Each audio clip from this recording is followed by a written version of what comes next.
জনাব আহাজ নবীউল্লাহ নবীর কাছে তার প্রধান অতিথি বক্তব্য দেওয়ার জন্য আমি অনুরোধ করছি। বিসমিল্লাহির রহমানির রহিম। আজকে আন্তর্জাতিক মানবাধিকার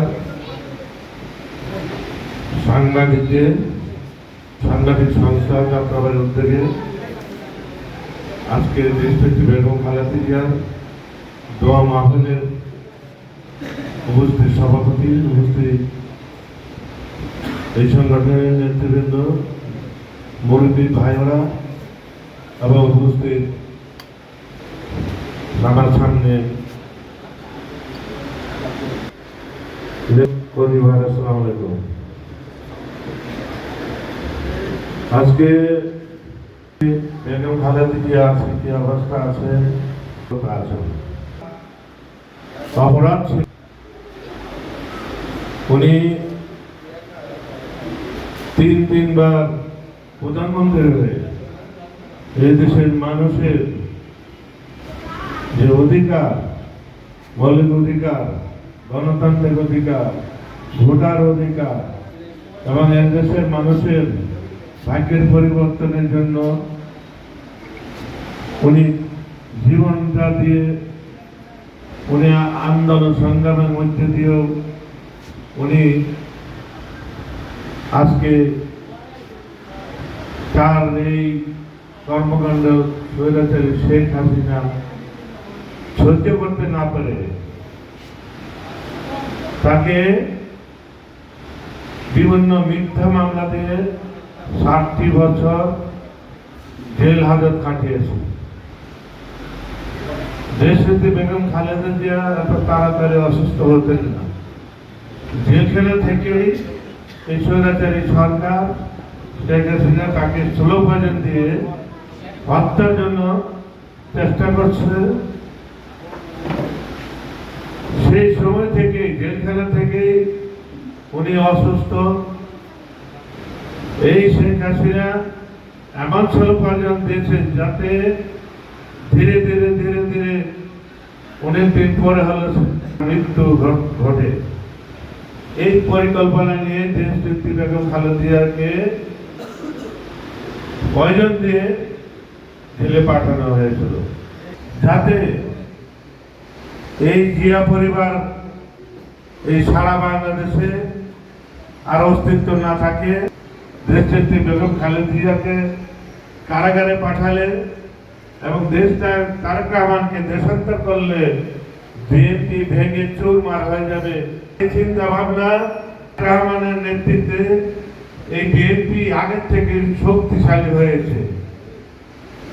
এই বিএনপির নেতা কর্মীরা তারেক রহমানের নির্দেশে দীর্ঘ 18 বছর এই স্বৈরাচারী সরকারের বিরুদ্ধে আন্দোলন সংগ্রামের মধ্যে দিয়ে শেষ পর্যন্ত এই আমাদের যাত্রাবাড়ি থেকে আন্দোলন না হলে কোনো সরকারের পরিবর্তন হয় না।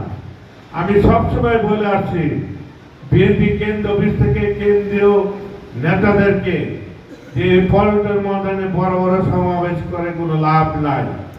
যে পর্যন্ত যাত্রাবাড়ির এই প্রবেশদ্বার এবং ঢাকার প্রবেশদ্বারগুলির মধ্যে আন্দোলন না হবে, সারা বাংলাদেশ অচল করা না যাবে, সেই পর্যন্ত কোনো সরকারের পতন করা যাবে না।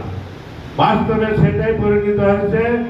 এই যাত্রাবাড়ি থেকেই এই স্বৈরাচারী শেখ হাসিনার 100 জন নেতা কর্মী শহীদ হওয়ার পর এই স্বৈরাচারী সরকার পতন হয়েছে।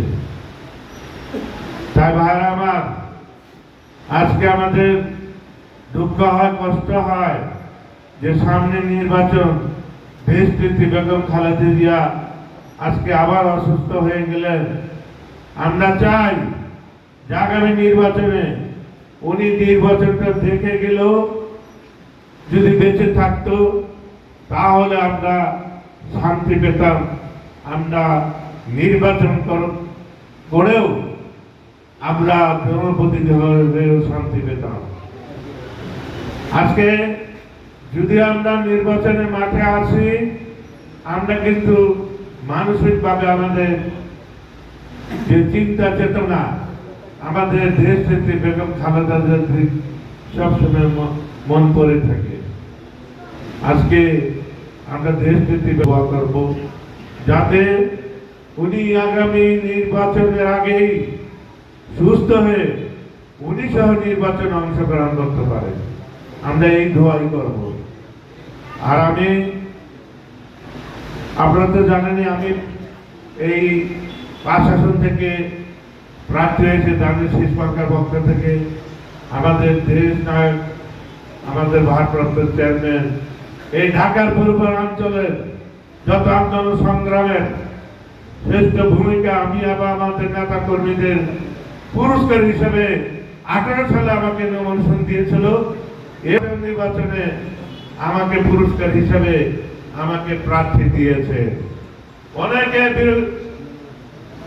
বিতর্ক নমিনেশন পাবে না।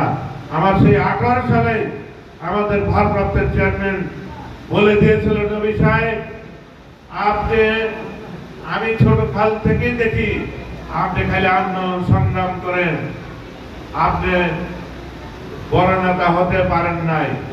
আপনি নেতা হওয়ার না পাওয়ার কারণ আপনি যাদের নেতা বানিয়েছেন তারা আপনার জন্য আপনার পারফরমেন্স তারা তুলে ধরেন নাই, দেশ নেতৃত্বকে সামনে দিয়েছে। তারা আপনাদেরকে ব্যবহার করেছে, আপনার নেতা কর্মীদের ব্যবহার করছে। তারেক রহমান এই কথা আমাকে বলেছে, আমি তারেক রহমান, আমি আপনাকে মূল্যায়ন করব এবং আরো বড় কিছু আপনাদের পুরস্কৃত করবে ইনশাল্লাহ। আগামী পার্লামেন্ট নির্বাচন করবেন, এই এলাকার অন্য কেউ আর এই এলাকায় প্রবেশ করতে পারবে না।